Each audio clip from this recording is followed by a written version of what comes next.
Hello दोस्तों, कैसे हैं आप सब।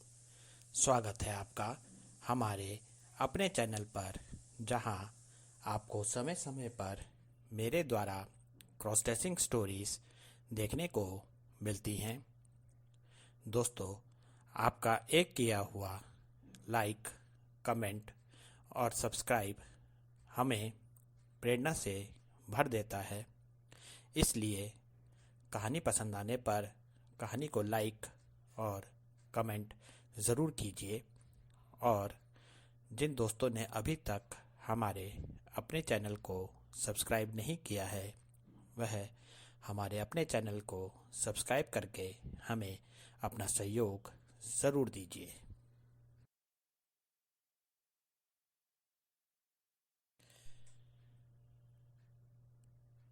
आज की हमारी कहानी का शीर्षक है रुपेश बना रूपा। यह रूपा नाम के एक प्रोसेसर की कहानी है जो उसके जीवन में घटित हुई और जिसे मैंने कहानी का रूप दिया है। उम्मीद है यह कहानी आपको ज़रूर पसंद आएगी।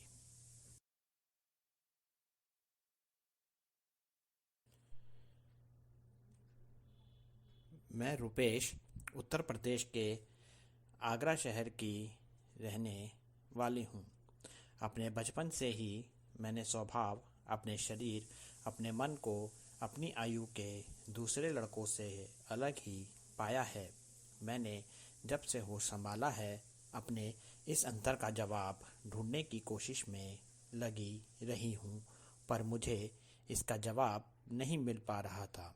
मैं यही सोचती रहती थी कि यह अंतर मुझ में क्यों है।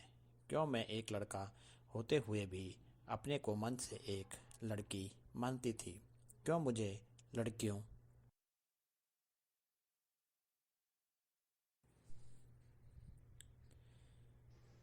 वाले शौक पसंद आते थे। क्यों मुझे लड़कियों के कपड़े अपने कपड़ों से बहुत ज़्यादा पसंद आते थे। क्यों मुझे लड़कियों को सस्ते संवरते देखते हुए उनकी तरह ही सजने संवरने का मन किया करता था। क्यों मुझे उनकी तरह बोलना पसंद आता था।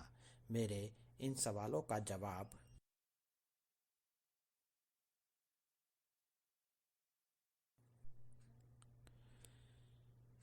मेरे ही बचपन में कहीं छुपा हुआ था और मैं इसके जवाब अपने मन के अंदर ढूंढ रही थी। मेरे इन सवालों का जवाब मेरे बचपन की घटनाओं से जुड़ा हुआ था, जिसको मैं यहाँ आपको विस्तार से बताती हूँ। मुझे यह बात मेरी जवानी में आकर पता चली।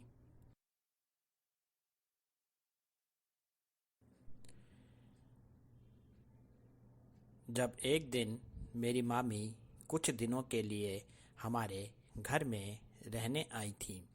मेरी मामी मुझे मेरे बचपन के बाद से अब देख रही थी।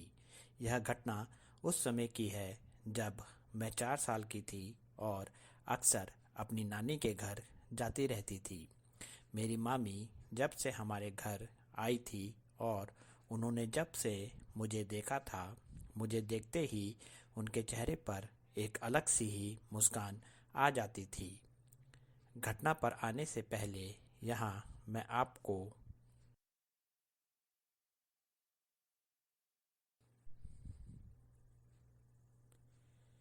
अपने रूप सौंदर्य की कुछ झलकियाँ दिखा देती हूँ।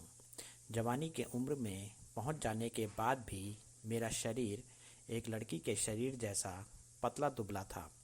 मैंने नैन नक्श अपनी माँ जैसे पाए थे, इसलिए मेरा शरीर देखने में ऐसा लगता था जैसे किसी लड़की को पैंट शर्ट पहना दी गई हो।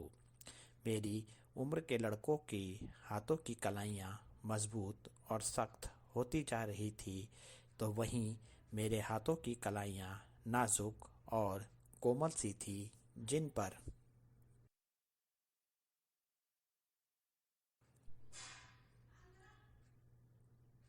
अगर चूड़ियाँ पहना दी जाती तो उनकी नाजुकता और कोमलता और बढ़ जाती। अपने को लड़कियों जैसे दिखाने की मेरी चाहत को कुछ हद तक पूरी करने के लिए मैंने अपने बाल लंबे कर रखे थे, जिनको न कटवाने की वजह से मुझे अपनी माँ और पिताजी से अक्सर डांट खानी पड़ती थी। उन बालों की मैं एक छोटी सी चुटिया बना कर रखती थी, जिसको लेकर माँ और पिताजी मुझे लड़की होने का ताना मारा करते थे और मुझे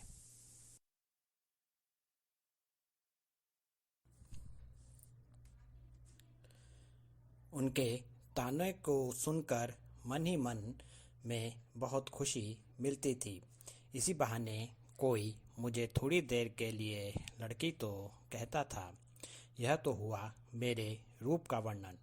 मेरी माँ भी मेरी बालों की चुटिया देखकर मुझे हंसते हंसते ताना दिया करती थी और मेरे पतले शरीर और लड़कियों जैसे नान नक्श को लेकर भी मुझे अक्सर लड़की लड़की कहकर चिढ़ाया करती थी।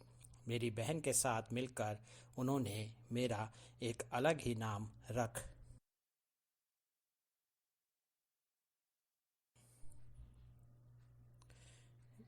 दिया था, जो नाम था रूपा।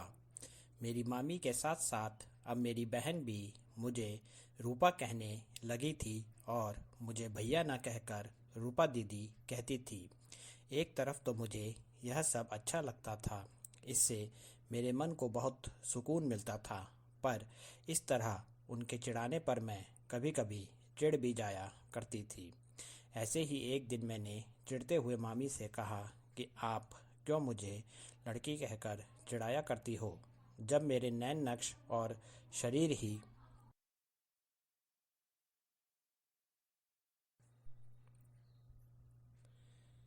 ऐसा है तो इसमें मैं क्या कर सकता हूँ। तो मेरी मामी ज़ोरों से हंसने लगी और बोली, इसमें तेरी कोई गलती नहीं है, लड़की तो हमने तुझे बचपन में ही बना दिया था। यह कहकर मामी ज़ोरों से हंसने लगी। अपने लिए लड़की बनाने वाली बात सुनकर मैं भी शर्मा गई और वहाँ से चली गई। पर जब से मैंने यह बात सुनी थी, तब से ही मेरे दिल में एक अलग सी बेचैनी चल रही थी। मैं बार बार यही सोचे जा रही थी कि मामी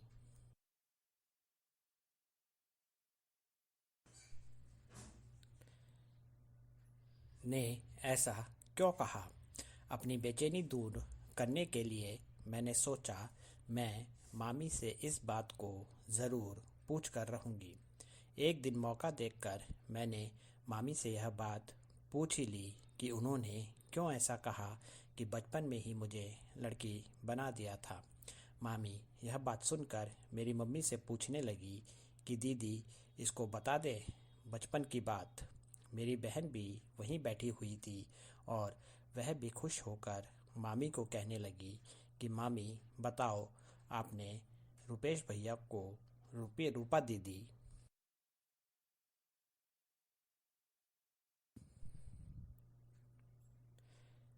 कैसे बनाया था। मम्मी भी बोली कि अब जब तूने इतना बता दिया है तो पूरी बात इसको बता दो। यह बात जानने की व्याकुलता मेरे चेहरे पर साफ दिख रही थी। तब मेरी मामी बोली, जब तू बचपन में हमारे घर पर आया करता था तो हम तुझे तेरे बड़े मामा की लड़कियों के कपड़े पहना दिया करते थे और उन्हीं की तरह तेरा मेकअप भी कर दिया करते थे और तू उन कपड़ों और मेकअप में बिल्कुल अपनी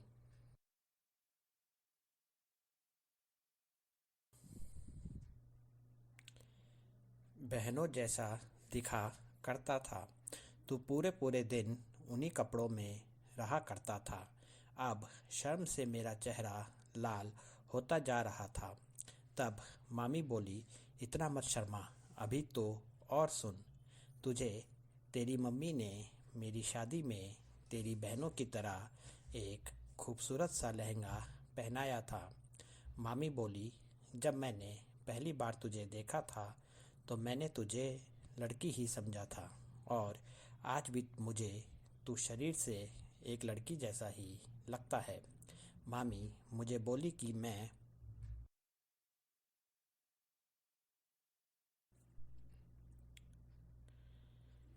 खुद तुझे लड़कियों के कपड़ों में तैयार किया करती थी। तेरे छोटे छोटे हाथों की कलाइयों में छोटी छोटी चूड़ियाँ पहनाया करती थी। तेरे होठों को अपनी लिपस्टिक से लाल कर देती थी। तेरे बालों की दो चुटिया बना दिया करती थी। तेरे नन्हे नन्हे पाँवों में तेरे बड़े माँ की लड़कियों की छोटी छोटी पायलियाँ पहना दिया करती थी। यह कहकर मामी जोरों से हंसने लगी। मैं अपनी मम्मी की तरफ देखने लगा तो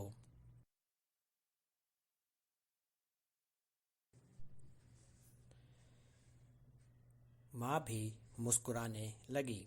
मेरी बहन भी मेरे बारे में यह सब सुनकर मुस्कुरा रही थी और उन सब महिलाओं के बीच मैं बैठी बस शर्माए जा रही थी। तब मेरी बहन बोली, मम्मी मुझे तो याद भी नहीं और मैंने रुपेश भैया को रूपा दीदी के रूप में देखा भी नहीं, तो क्यों नहीं ऐसा करते हैं, रुपेश भैया को एक बार फिर से रूपा दीदी बना देते हैं। पूरा कमरा महिलाओं की हंसी भरे ठहाकों से भर गया और मैं इतना सुनते ही वहाँ से शर्मा कर भाग गई।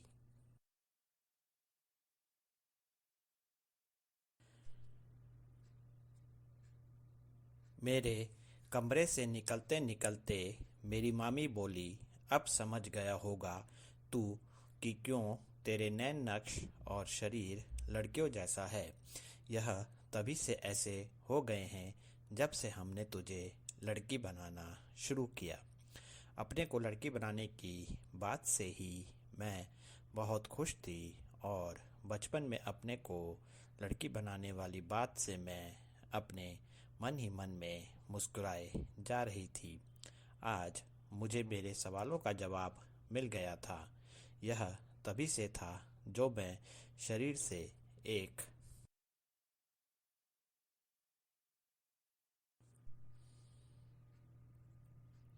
लड़का होते हुए भी मेरा मन लड़कों जैसा न होकर लड़कियों जैसा था। आज मुझे समझ आ गया था कि क्यों मुझे लड़कों के कपड़ों से ज़्यादा लड़कियों के कपड़े पसंद आते थे। आज मुझे समझ आ गया था कि मामी क्यों मुझे देखकर मुस्कुराया करती थी। मेरे घर में शादी का माहौल था। कुछ दिनों बाद मेरी बहन की शादी होने वाली थी। मामी मम्मी के साथ शादी की खरीदारी करने के लिए कुछ दिन पहले आ गई थी। एक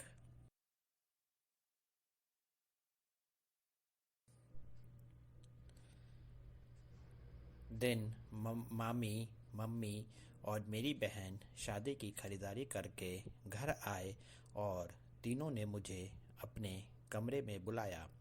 मैं जब उनके कमरे में गया तो मेरे अंदर जाने के बाद उन्होंने कमरे का दरवाज़ा बंद कर दिया और एक बहुत ही खूबसूरत सा लहंगा मेरी आंखों के सामने बिस्तर पर रखा हुआ था।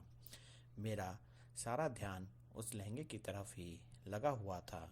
मेरे मन में यह ख्याल आ रहा था कि कभी मेरी शादी के लिए भी ऐसी ही खरीदारी हो।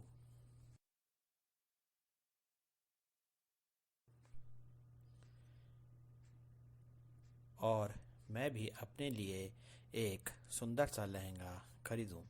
तभी मम्मी ने कहा कि मेरी बहन मुझसे कुछ कहना चाहती है। मैंने बेमन से अपना ध्यान लहंगे से हटाया और बोला कि बताओ क्या बात करनी है। तब मेरी बहन बोली, रुपेश भैया यह मेरी शादी का लहंगा है, पर मैं यह चाहती हूँ कि इस लहंगे को पहले मेरी रूपा दीदी पहन कर देखे। मैं हैरान था अपनी बहन की यह बात सुनकर, पर उसने मुझे कहा कि यह मेरी तरफ से उसकी शादी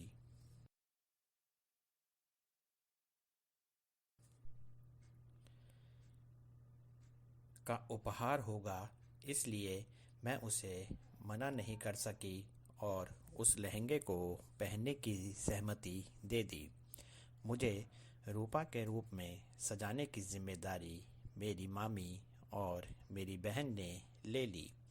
उनके कहे अनुसार मैंने सबसे पहले अपने शरीर से अनचाहे बालों को एक क्रीम की मदद से हटाया और लहंगा और उसके साथ की चोली को पहनकर आ गया।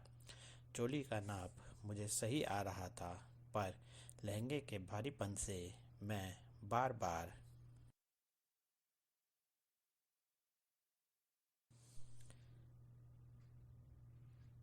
परेशान हो रही थी। मुझे लहंगे और चोली में देखकर मामी और मेरी बहन मुस्कुराने लगी। मेरी कलाइयों में मामी मेरे बचपन की तरह एक बार फिर से चूड़ियाँ पहनाने लगी और मेरी बहन मेरे बालों को संवारने लगी। फिर मेरे मामी ने मुझे गले का हार पहनाया, मेरे माथे पर गोल बिंदियाँ लगाई, मेरे होठों को लिपस्टिक की सहायता से और सुंदर बना दिया और पाँव में मोटी मोटी पायलियाँ पहना दिया। मेरी आँखों को मेरी मामी ने काजल से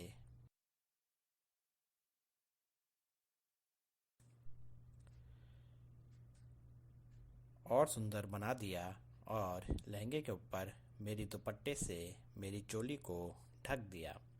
मैं शर्माई हुई सी अपनी मामी और अपनी बहन के सामने बैठी हुई थी। जब मैं तैयार हो गई तो मामी और मेरी बहन ने मेरी मम्मी को भी कमरे में बुला लिया। मम्मी मेरे रूप को देखकर बहुत खुश हो रही थी और कह रही थी, बचपन के बाद से आज अपने रूपेश को रूपा के रूप में देख रही हूँ और मेरी रूपा दुनिया की सबसे खूबसूरत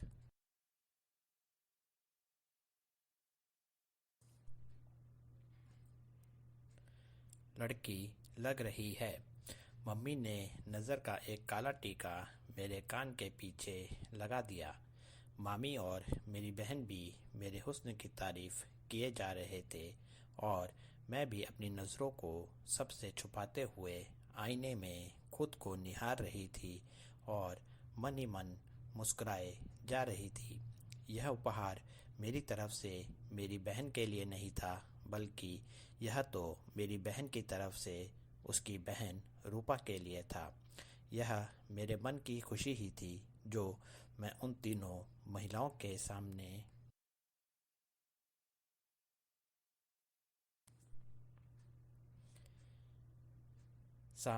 अपने इस रूप में भी शर्मा नहीं रही थी।